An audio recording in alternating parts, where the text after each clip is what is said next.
100 years separates their reigns.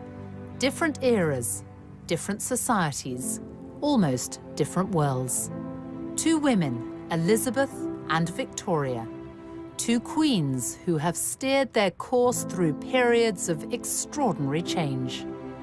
In the British monarchy's 1,000-year history, their like has rarely been seen. Their longevity is unrivaled. On the 9th of September, Queen Elizabeth II will become the longest reigning monarch in British history. She will break the record set by her great-great-grandmother, Queen Victoria, who was on the throne for 63 years and 7 months. Yet they became monarchs unexpectedly at a young age. Neither Queen Victoria nor Queen Elizabeth were born to be queen, and indeed, there was no great expectation that either of them would be. I think certainly we'll look back and say there's been the biggest changes in society under these two female monarchs. I think history will look back on them both and compare them because it's really so incredibly unique. And both of them symbolize their country, and that's what's so wonderful about monarchy. It is a symbol above politics. But what does it take to be a monarch who defines an era? One who has the power to capture the hearts and minds of people at home and abroad. She's just brilliant. At her age, to be still doing things like this, it is just fantastic. I never really got this whole queen thing, to be honest. I really didn't, but I've got it now, and I just... Okay, sorry, I posted on Facebook that I've fallen in love with the queen.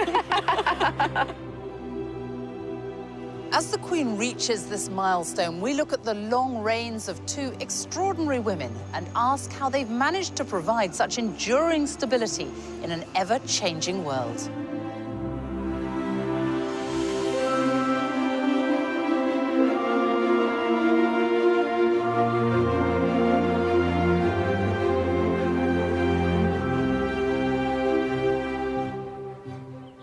It's March 2015 at Canterbury Cathedral. And here she is, Elizabeth II, the face of the modern monarchy. She's here to unveil statues of herself and her husband, Prince Philip. Immortalised in stone next to Queen Victoria and Prince Albert, in this, the year Elizabeth becomes the longest reigning monarch. Nobody expected that.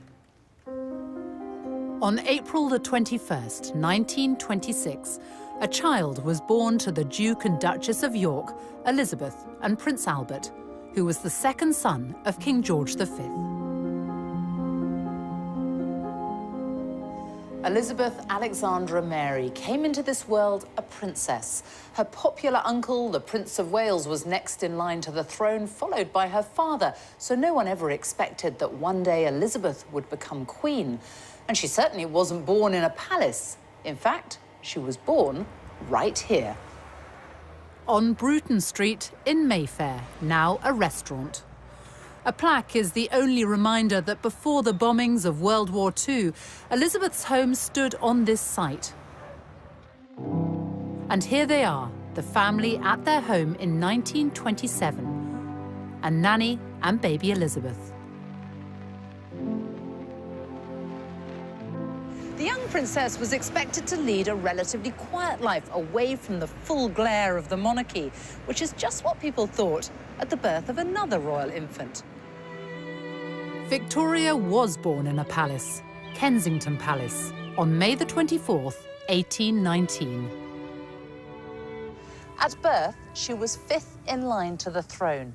And even though her mother was fiercely ambitious, no one could have known that Victoria was destined to become queen. She too was raised quietly, away from court, under the care of her strong-willed German mother, Victoria Maria Louisa, the Duchess of Kent. Here she is, Victoria. Victoria herself. Victoria spent her childhood here in Kensington, and she said herself, "I had a very unhappy childhood." And she was also a long way from the throne. No one thought she'd ever come anywhere near it. Basically, when she was born, she was intended to be married into other royal families, a very minor royal, so no one thought anything much of it. By her own account, Victoria was brought up very simply here in a suite of rooms on the first floor of Kensington Palace. It was a privileged but isolated existence. What we do know is that she remembered later on this terrible, oppressive, melancholy childhood. We think it was a little bit more complex than that. In what way? Well, she was lonely, but she was also very imaginative. She had 132 dolls, and they're all very neatly and in a very organized way listed in her inventory, which she kept at the time. She must have had a sort of very, a dream world, the way she played with these dolls. I suppose she had a lack of friends. We wonder whether some of the costumes could possibly be made from fabrics that made Princess Victoria's dresses. That's not something we're able to prove, but it's a possibility. Before she was 1, her grandfather and father died. And when her uncle George IV passed away, another uncle became king, which meant she was next in line to the throne at the age of 11. Life became even more restrictive. Her mother kept her under, well, pretty much lock and key. They called it the Kensington system. They wanted control of her. So they kept her under 24-hour surveillance. She wasn't allowed to have a single minute alone, because what they wanted was her to come to the throne at, say, 10, 12, and they be the one in the power. They be the one being regent. She was sheltered and protected, and she even shared a bedroom with her mother until the day she became queen at the age of 18.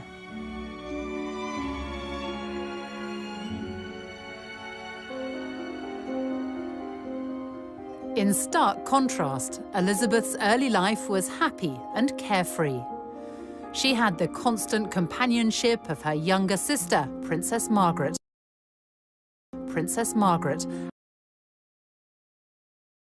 We four. They had the common touch. They had ordinary Scottish nannies. Looking up. Boba MacDonald taught her how to iron the wrapping paper of her presents and put it away in a drawer so that she could reuse it.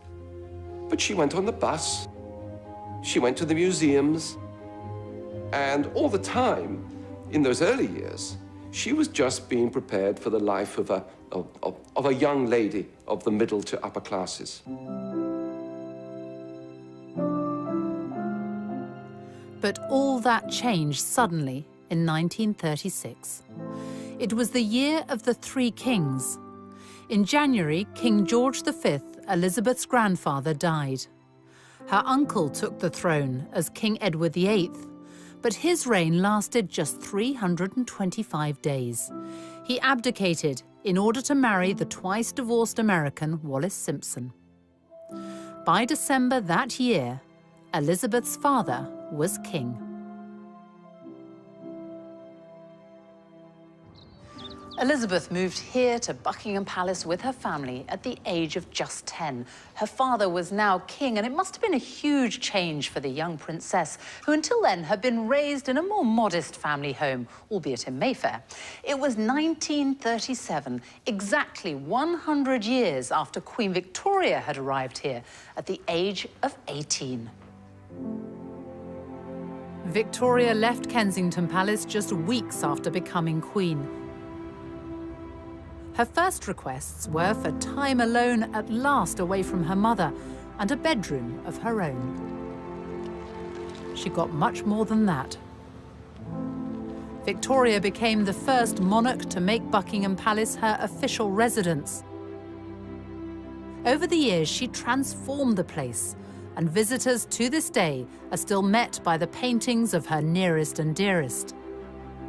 How much did Queen Victoria change Buckingham Palace, and why? Well, I think she wanted to make it a centre of court life, and court life, I think, of a very different sort. I mean, the thing about the monarchy in the middle of the Victorian period was that it became respectable for the first time. And really, this was a palace which was going to house a court which was the epitome of the kind of new morality of the family and of society. Elizabeth has transformed this palace in another way. In 1962, she opened the Queen's Gallery to give the paying public access to the royal art collection. In 1993, she opened the doors even wider. Tens of thousands now take the chance to wander through the staterooms, with ticket and gift shop sales going towards the upkeep of the artworks.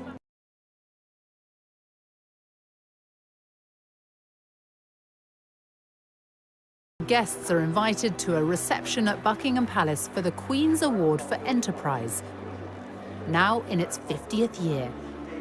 And each guest is greeted personally. It means a huge amount to these businesses. You could be in China, you could be in India and Brazil. People will see the emblem of these awards and they will know that you've got that because you're a very successful British business, and it actually then leads to more business, which is great news for Britain. Such a boost to me personally, to my confidence as a businesswoman, but obviously to the business. I've met so many fantastic other businesses, so I look forward to a lot more business networking as well. The questions she was asking tonight were quite interesting. They were very business orientated, and she obviously knows what's going on, which is great, you know. The Queen herself is such an inspiration for all of us. And so for women in general, I think, you know, I mean, an inspiration of hard work, dedication, you know, like what entrepreneurs should look up to.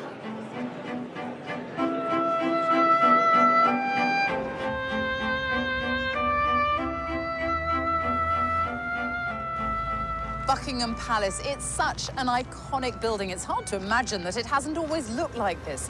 But Queen Victoria wanted to extend the palace, and so she sold Brighton Pavilion to pay for it and added on this whole frontage, everything you can see now, including, of course, one of the most famous balconies in the world. Here's Victoria in 1893, first photographed on the balcony. And Elizabeth, her great-great-granddaughter, making her debut as a baby. Across time, the balcony became a sort of rallying point for the nation. No more so than in May 1945, when war in... as Elizabeth stood proudly by him in her uniform.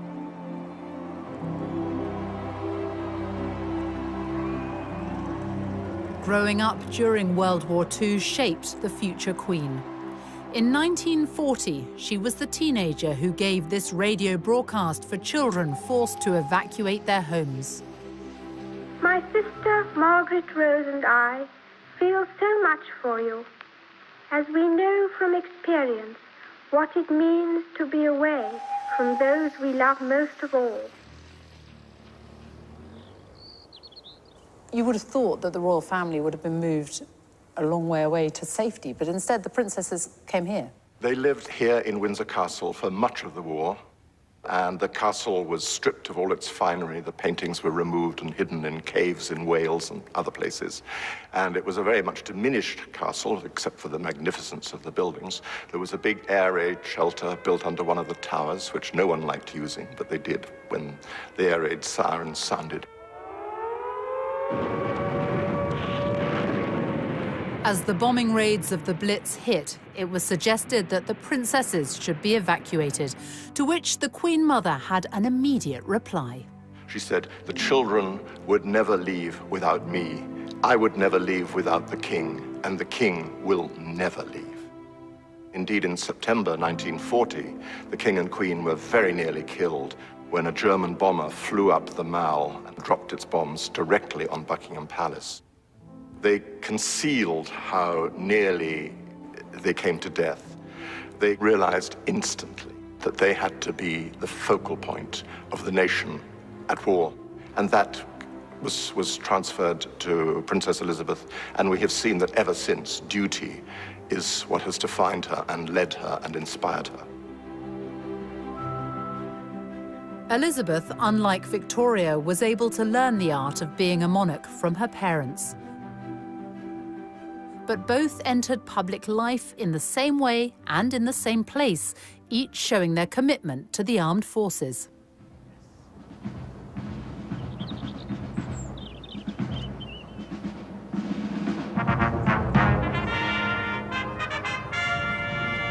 Queen Victoria came here here to Windsor Castle to review her troops for the first time when she was just 18. A century later, Elizabeth, then still a princess, followed in her footsteps on her 16th birthday. It was her first official engagement.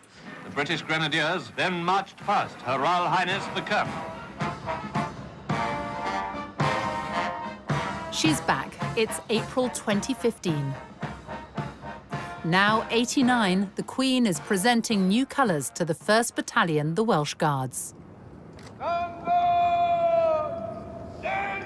She knows the military inside out and played her part in the war effort when she joined the Auxiliary Territorial Service at the age of 18.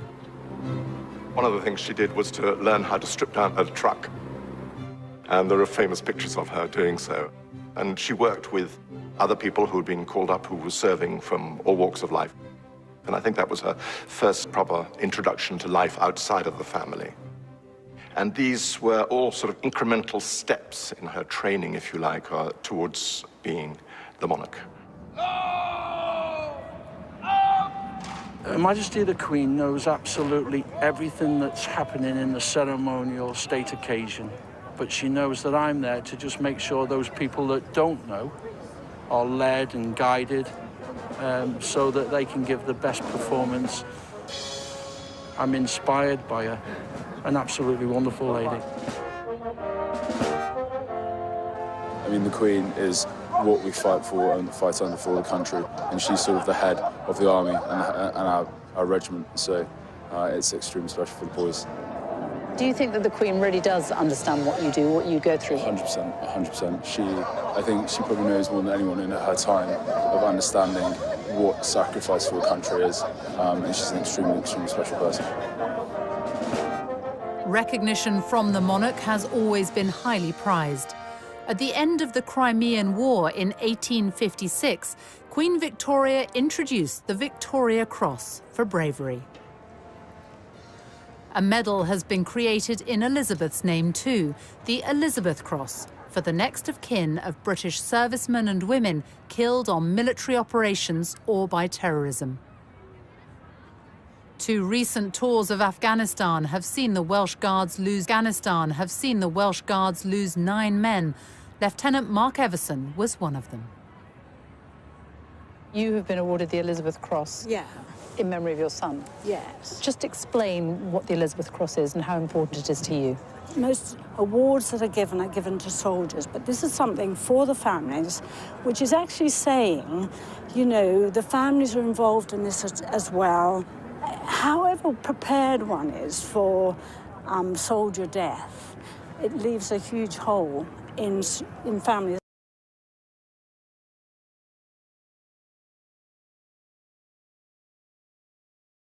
This memory, this little cross signifies that, really.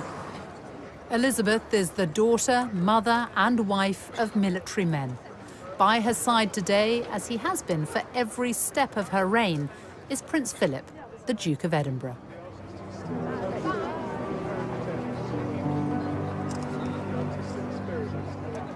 They got to know one another in 1939, as Elizabeth accompanied her parents on an official visit to the Royal Naval College, Dartmouth. The cadet assigned to show her around was Philip, a prince by birth of Greece and Denmark, also a great-great-grandchild of Victoria's. The Queen saw him, this handsome young Viking with his sense of humor. I think right at the start, his lack of reverence, his sense of informality appealed to her, as well as his stunning good looks. They became pen pals, with Elizabeth keeping a photo of a bearded Philip as he fought for his adopted country, Britain. It was a love match. And in 1946, after a holiday at Balmoral, they got engaged, and though secretly, because the King and Queen asked them to postpone the public announcement until the following year. The royal family and Princess Elizabeth's fiancé have permitted these special film studies to be made in response to the rapidly mounting worldwide interest in the forthcoming royal wedding on the 20th of November in Westminster Abbey. I am Alexandra Mary. Take thee, Philip, Take thee, Philip, to my wedded husband, to my wedded husband. to have and to hold. They wed when Elizabeth was 21.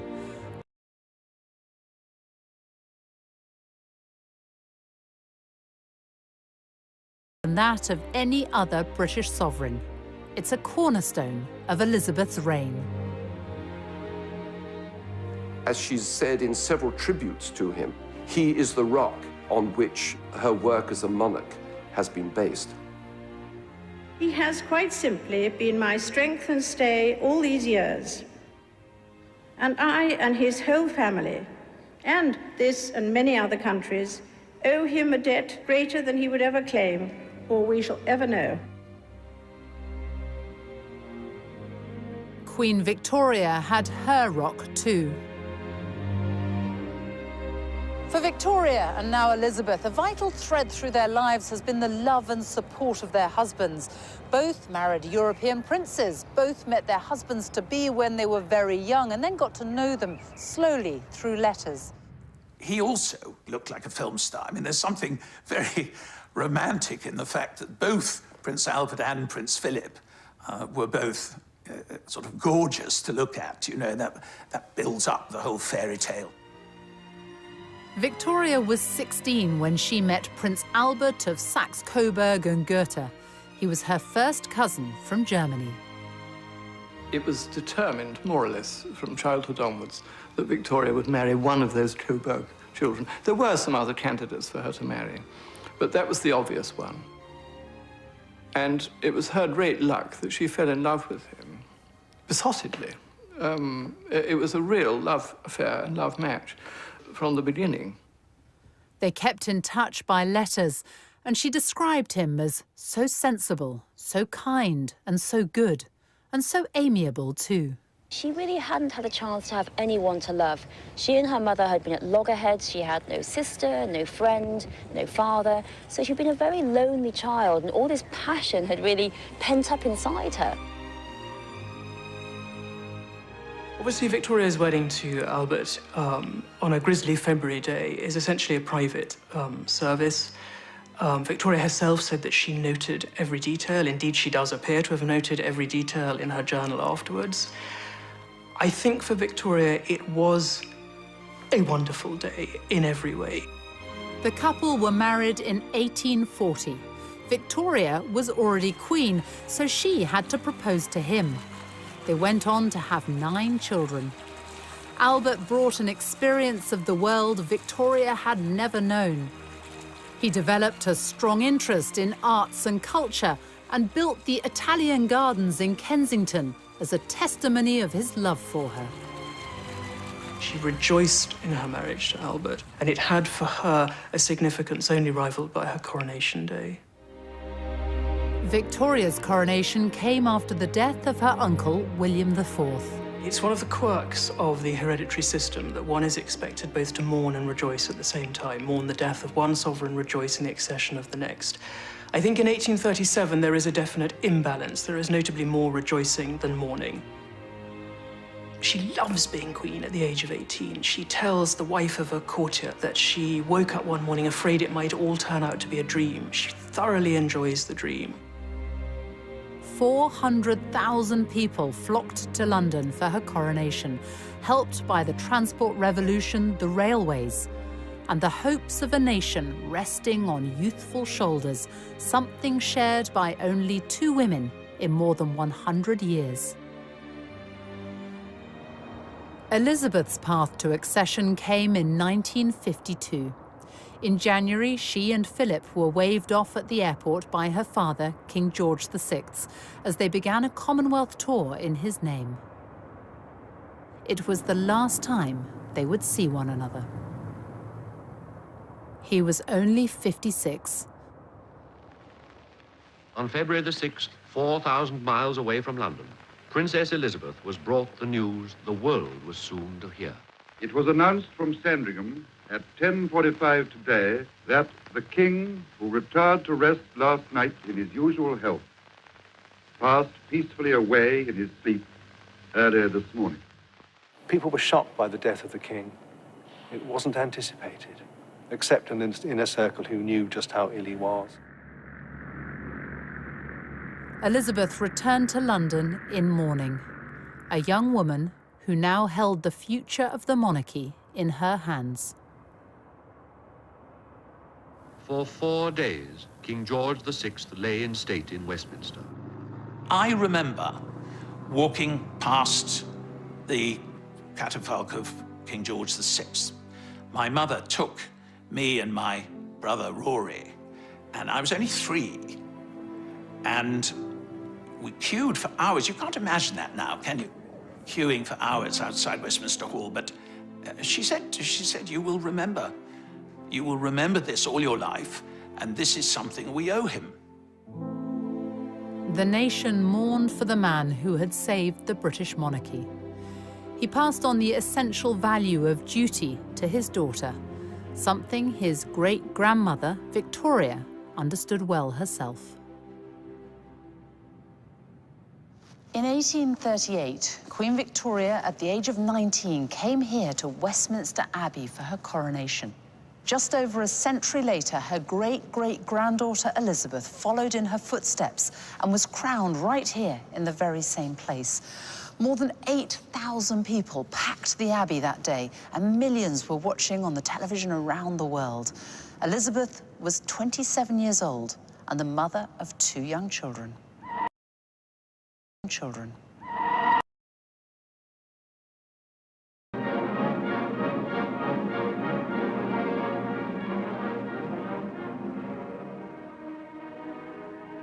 How was Elizabeth received at the coronation? We all became romantics on a huge collective scale. And of course, the setting in this abbey, where the very stones talk, with the old statesman in marble looking down on it, Disraeli, Gladstone, Peel. We were right in the middle of this wonderful combination, which the Brits pride themselves on, or did, of juxtaposing tradition and modernity and making the two work together. But above all, the young woman sitting just over there.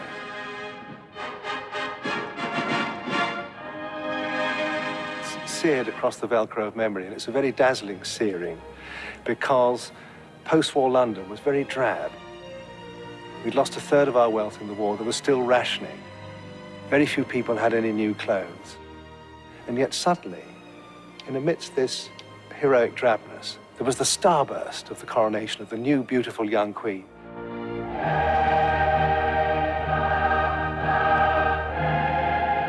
I remember it. I was on Victoria Embankment, and it was a kind of magic moment when the great golden coach went by, and then this smiling figure. It was one of the moments of the reawakening of the country after a long and tense and deprived period. And for those who weren't there, thanks to the revolution of television, the nation could watch from their living rooms. 27 million people in Britain in June 1953 watch at least half a day's television coverage. The number of BBC licence holders doubles that day. So there is this sense of what newspapers refer to as coronation fever. We've only known in recent years that it was, in fact, the Queen who said, yes, it ought to be televised. An acknowledgement that the monarchy, as it were, belongs to the people. You've got to, with the new means of communication. And then this smiling figure, just all the diamonds refracting, with the Duke of Edinburgh. But I mean, I remember it so absolutely vividly. 5 months after her coronation, Elizabeth returned to the Commonwealth tour she'd begun before her father's death. Now she was Queen and also head of the Commonwealth of Nations, which, from small beginnings, has expanded during her reign to take in 53 countries. She has visited almost all of them. I think historians will look back on the reign and achievements of Elizabeth II and pick out the Commonwealth.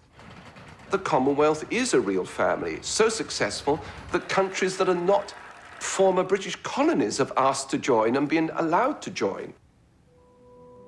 For Victoria, she was Empress of India, with the reach of a global superpower, the British Empire.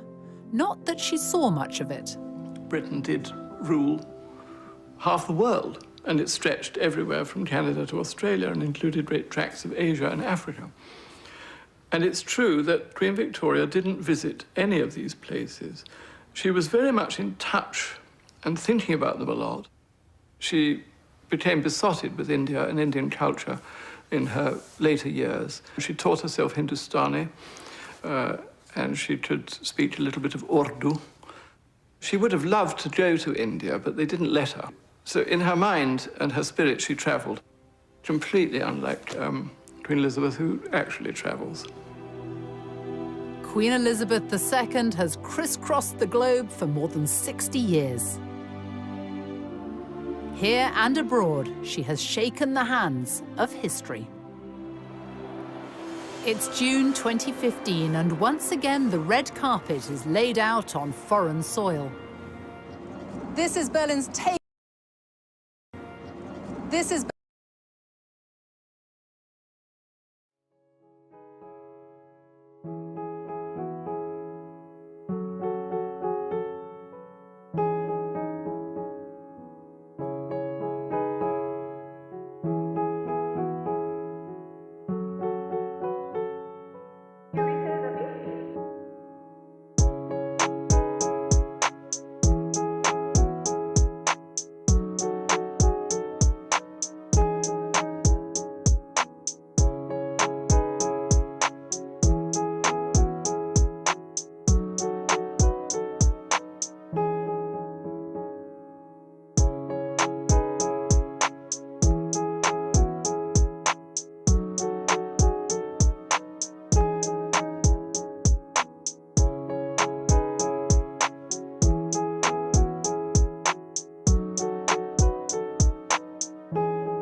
but that will not faze the most well-travelled monarch in history. The Queen first came to Germany on a state visit in 1965. It was a country still divided by Cold War communism. Her visit was a gesture of solidarity and a step towards normalizing relations with Germany in the decades after World War II. People still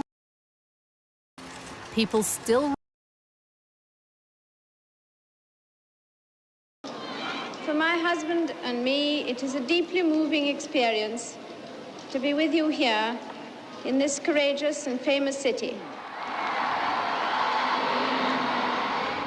50 years on, Germany, now a unified country, has changed dramatically. The welcome for the Queen hasn't.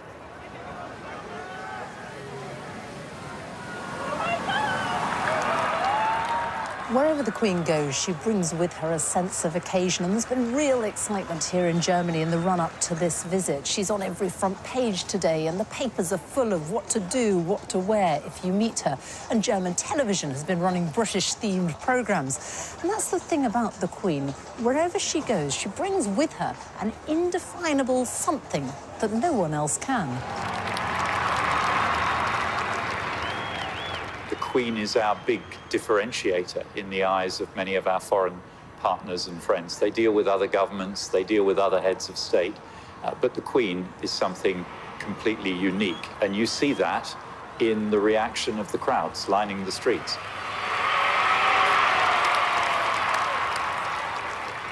Two of the most powerful women in the world, one a monarch, the other the German Chancellor, who has been dubbed the Queen of Europe, and the German Chancellor, who has been dubbed the Queen of Europe.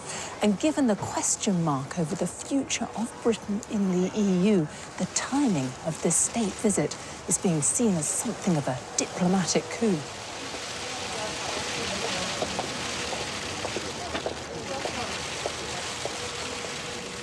I think for many people, for many different reasons, this is a very important visit, a very important moment, and it brings Britain and Germany closer together at a time which is, for us, actually very important for there to be good and close relationships. As a constitutional monarch, the Queen must remain politically neutral. Hers is more of a personal power. Arriving at the state banquet, she is wearing Queen Victoria's rubies as she delivers words echoing a lifetime of experience. We know that division in Europe is dangerous and that we must guard against it in the West as well as in the east of our continent. That remains a common endeavour. Flying the flag for the United Kingdom at the British ambassador's residence in Berlin. Every year, a garden party is held to honour the Queen, but this is the first time she and the Duke of Edinburgh have actually been able to attend. The interest in Germany in the Queen is already big. People have been thinking about the institution of the monarchy and about the overall relationship between Germany and the United Kingdom. In diplomatic speak, we'd call it soft power. It's what the Queen stands for. It's the values that she embodies, and that has deep impact. There's all those disputes we do have at the moment in Europe about Britain and Europe and the rest of the world. So it's important that we do have this unifying personality. She's there and she stands for something and a value that is not changing, and so it's like an authority. You know, all the emotions here at this garden party that show that there's a very strong belief in Germany that please stay in the EU, we need you. Very smiley and talkative, actually. Yeah, and I never really got this whole Queen thing, to be honest. I really didn't, but I've got it now, and I just... Okay, sorry, I posted on Facebook that I've fallen in love with the Queen.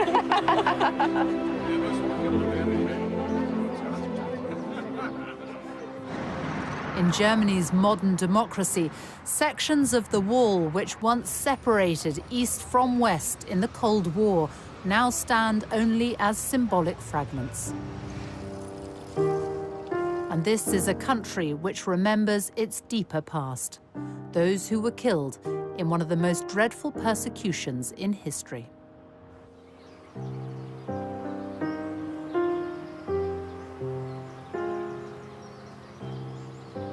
70 years ago, British forces liberated this camp, and they discovered, much to their horror, that on this very soil, tens of thousands of people had died in a most horrific fashion.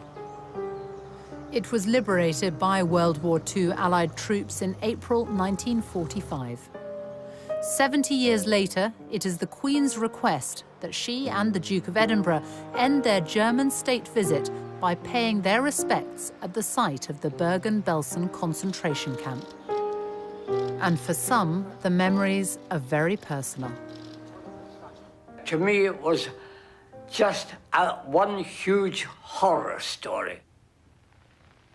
How any human beings could treat other human beings in this way. Just incredible.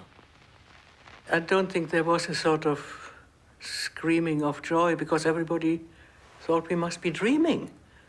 We hear an English voice. That wasn't what we were preparing us for. We were preparing us to die.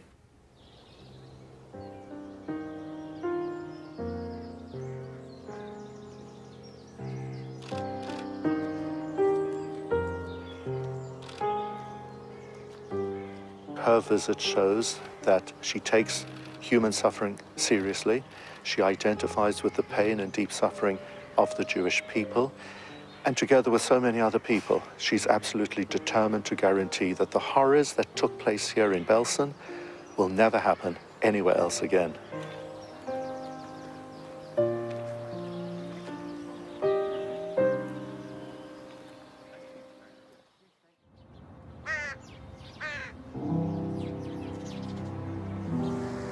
In Britain, religion and the monarchy are forever intertwined. Since King Henry VIII famously separated the English church from Rome, every monarch has become defender of the faith and head of the Church of England. Victoria. She was devout, outspoken on church matters. She even wrote about her views on sermons in her diaries. I think that sincerity of faith is something that Queen Victoria shares with Elizabeth II. I feel absolutely sure that both women, in what is unquestionably a very lonely position, have felt upheld at moments, many moments possibly in their reign, by a very strong Christian faith. Many have found the practice of quiet personal reflection surprisingly rewarding, even discovering greater spiritual depth to their lives. In her Christmas broadcasts, she talks often about how the teachings of Christ are what inform and inspire her.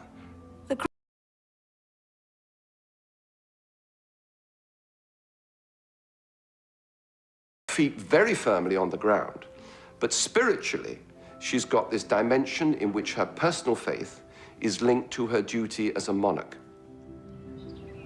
And each monarch also has formal duties in relation to the government of the day.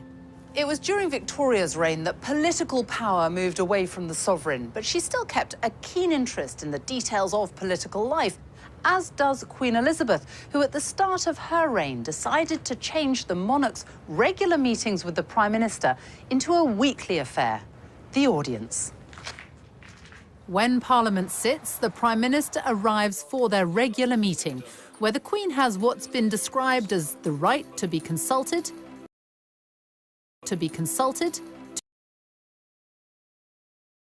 the course of 12 British Prime Ministers.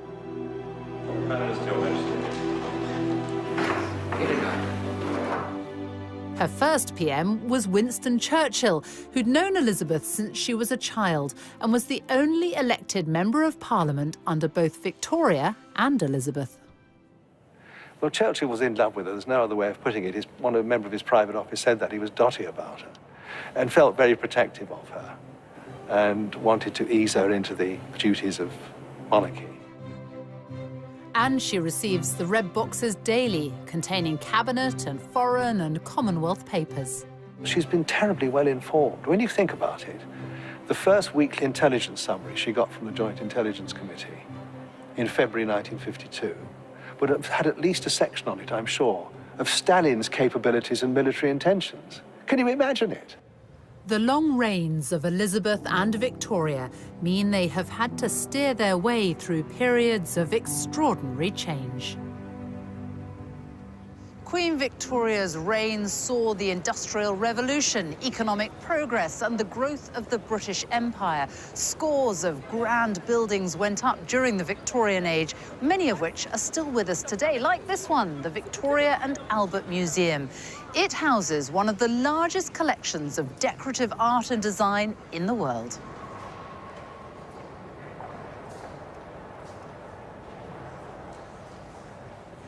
So, what is Victoria and Albert's legacy in terms of art and culture? It's fundamental. I mean, this museum, as you know, is the Victoria and Albert Museum, and that name is not an accident.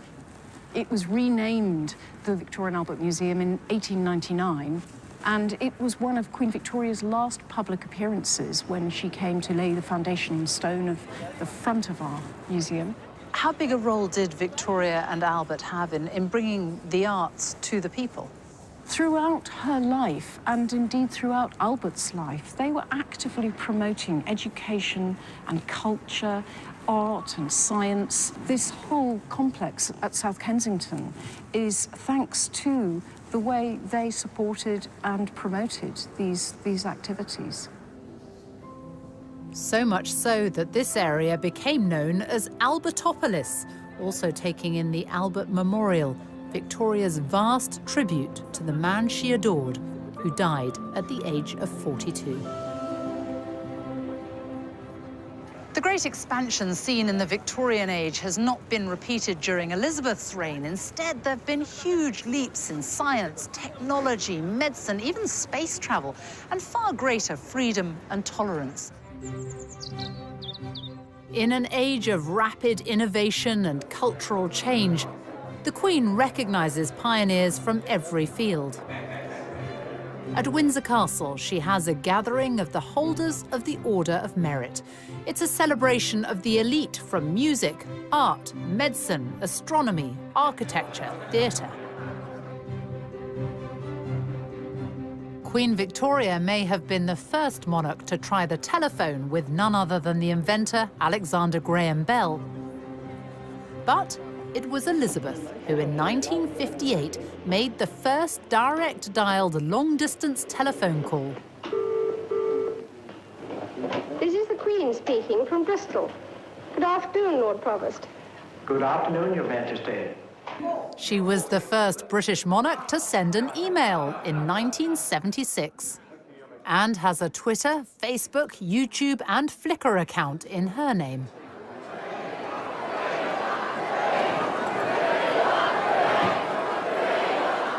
In the monarchy's 1,000-year history, only 2 British sovereigns have marked their silver, golden, and diamond jubilees. Victoria and Elizabeth. To mark her 60 years on the throne, Elizabeth chose to be photographed in front of the Queen Victoria Memorial with the diamonds worn by Victoria more than a century earlier. And if a Jubilee celebration is a test of popularity, it's one the Queen easily passed. Hundreds of thousands turned out to celebrate. Her speech that year seemed to recognise her unique place in the world. I have been privileged to witness some of that history, and with the support of my family, rededicate myself to the service of our great country and its people, now and in the years to come. Hip hip! Hip hip! Hip hip!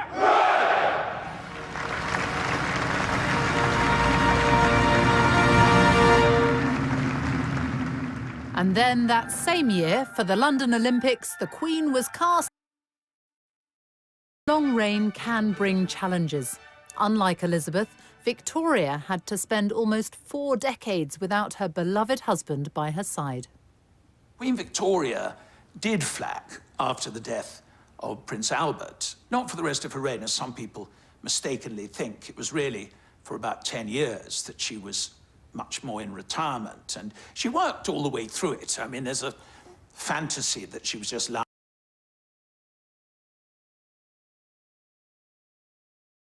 years. The politicians constantly feared, because she was so reclusive and shy and didn't like waving from balconies and didn't wear crowns, that somehow or another she was out of touch. And in a very mysterious way, she wasn't. In June 1897, Queen Victoria was persuaded to make an effort for her Diamond Jubilee. She was captured in this rare footage, and she had an empire to call upon. London had never seen anything like it. The Bengal Lancers, people from all over the world, African warriors, parading through the streets with all their wonderful costumes and uniform. It was partly a demonstration of this extraordinary political stability, that this institution, which had been so fragile in 1837, was now going stronger than ever in 1897, thanks to this very eccentric, clever but strange woman sitting in an open carriage riding through the streets of London in a black bonnet. The whole place was alive with excitement. Both Victoria and then Elizabeth came here to St Paul's Cathedral to mark their Diamond Jubilees. For Victoria, who by then was 78, it was a rare public appearance. She was still mourning Albert decades after his death. And she was frail, too frail to climb these stairs and go inside. So instead, when her carriage drew up here in front of jubilant crowds, she remained in it, and the whole service came out to her.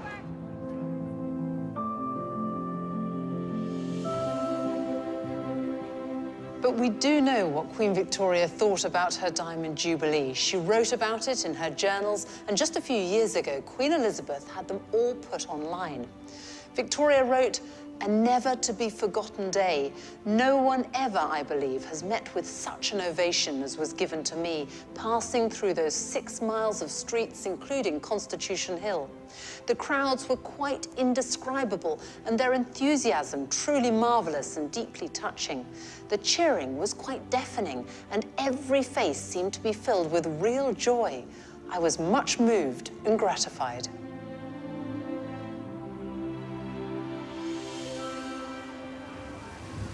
As well as being visible, the monarch must connect with every part of the United Kingdom.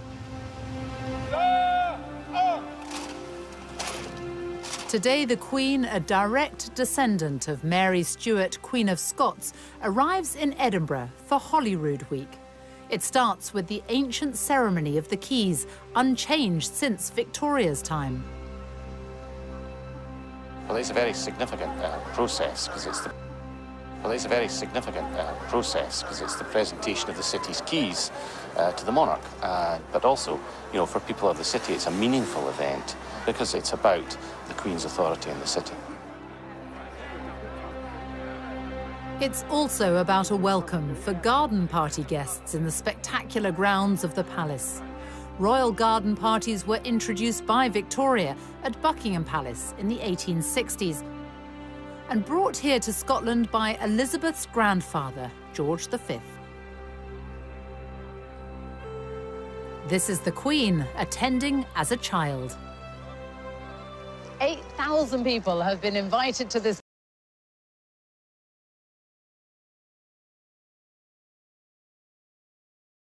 and heritage.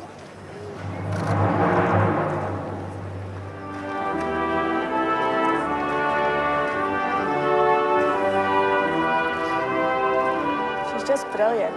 At her age, to be still doing things like this, it is just fantastic. I think today has been a very good example of exactly what we as a country do well, and I think she's at the very heart of it. And the fact she visits our islands, you know, she embraces all the parts of Scotland that we love. Her and the Duke have done a marvellous job over the years, and I hope they'll have many more.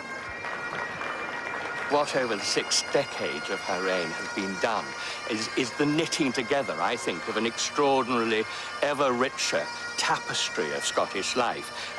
My lot are part of the older threads, but every year through this great gathering, new, fresh threads are added. The Queen has deep personal connections to Scotland. Her mother grew up here. Her sister, Princess Margaret, was born here. In fact, she was the first royal baby to be born in Scotland for more than 300 years. And since she was a child, Scotland is where the Queen has always come on her family holidays. During late summer and autumn, the Queen still enjoys her longest spell of privacy in the place she's visited since childhood.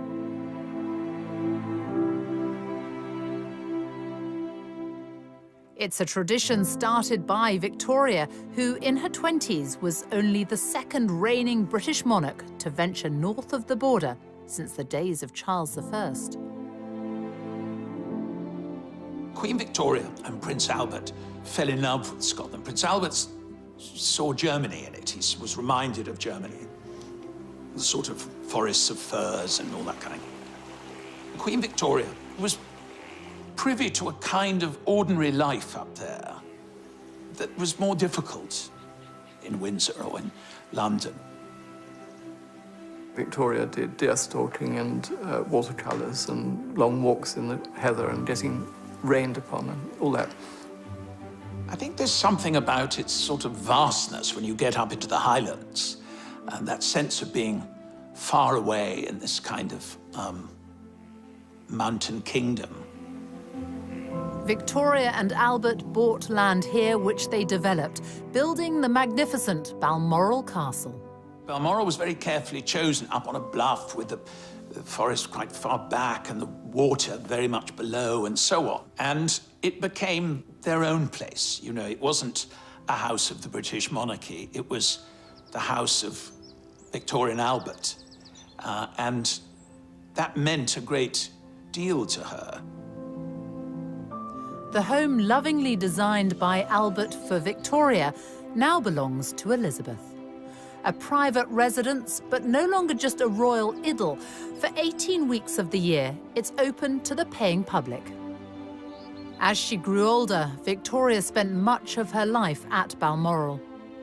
She was here on Wednesday, the 23rd of September, 1896, the day she overtook her grandfather, King George III's record. She wrote, "Today is the day on which I have reigned longer by a day than any English sovereign." Just days after Victoria had become the longest reigning monarch, she was pictured right here beneath the terrace at Balmoral. It was a very special moment, and that's because it was the first time that Victoria had ever been captured on film.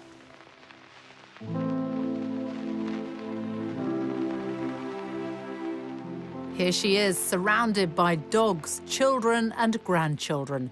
Victoria, a focus of national unity, who chose to mark her momentous day quietly. Elizabeth will also be in Scotland, but will carry out some official engagements.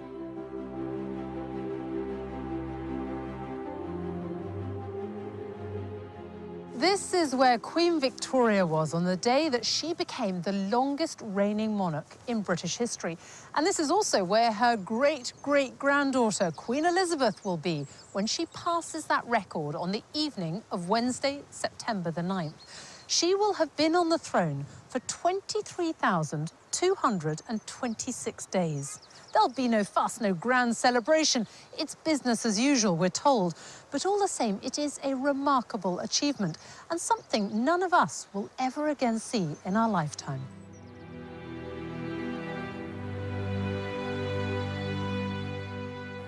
Even for those that don't think about the monarchy or don't follow it particularly, the fact that she is there and it's there as an institution and she never puts a foot wrong.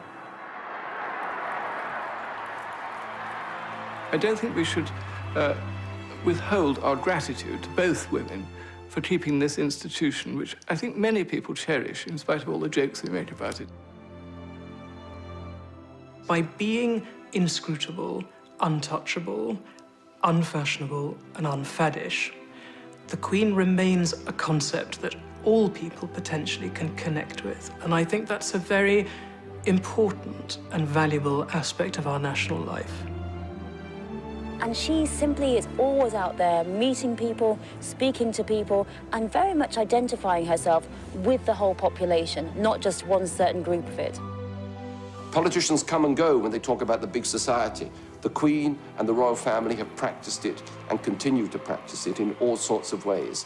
And that stems totally from the sense of duty and religious convictions of Elizabeth II. This is a great country, and one of the reasons it's great is because we have had this continuity of kings and queens for so many centuries, and this queen is probably going to be seen as one of the greatest of all. I think what she has done is she has made us all believe again in the viability of the institution she represents. And to me, that's a great achievement. I declare before you all that my whole life, whether it be long or short, shall be devoted to your service and to the service of our great imperial family to which we all belong. That I shall not have strength to carry out this resolution alone unless you join in it with me, as I now invite you to do. I know that your support will be unfailingly given. God help me to make good my vow, and God bless all of you who are willing to share in it.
such an iconic building. It's hard to imagine that it hasn't always looked like this. But Queen Victoria wanted to extend the palace, and so she sold Brighton Pavilion to pay for it and added on this whole frontage, everything you can see now, including, of course, one of the most famous balconies in the world. Here's Victoria in 1893, first photographed on the balcony. And Elizabeth, her great-great-granddaughter, making her debut as a baby. Across time, the balcony became a sort of rallying point for the nation. No more so than in May 1945, when war in as Elizabeth stood proudly by him in her uniform.